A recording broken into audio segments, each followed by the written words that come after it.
நான் எல்லாத்துக்கும் உருளைக்கிழங்கு 3 ஷேப்பில் கிடைக்கும். சின்னது அதோட கொஞ்சம் பெருசு இருக்கும், இன்னும் நீளமாக இருக்கும். ஆனால் எனக்கு ஹார்ட்டின் ஷேப்பில் கிடச்சிருக்கு. இப்படின்னா நான் வழக்கம் போல் மார்க்கெட்டுக்கு போய் எல்லா காய்கறி தான் வாங்குவேன். இன்றைக்கி நான் போய் எல்லா காய்கறியும் வாங்கும்போது நான் உருளைக்கிழங்கு எடுத்தேன். அப்போ நான் எனக்கு ஒன்றும் தெரில.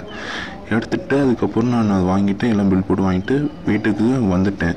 அதுக்கப்புறம் இது கொரோனா டைம்னால எல்லாமே கழுவுனேன்.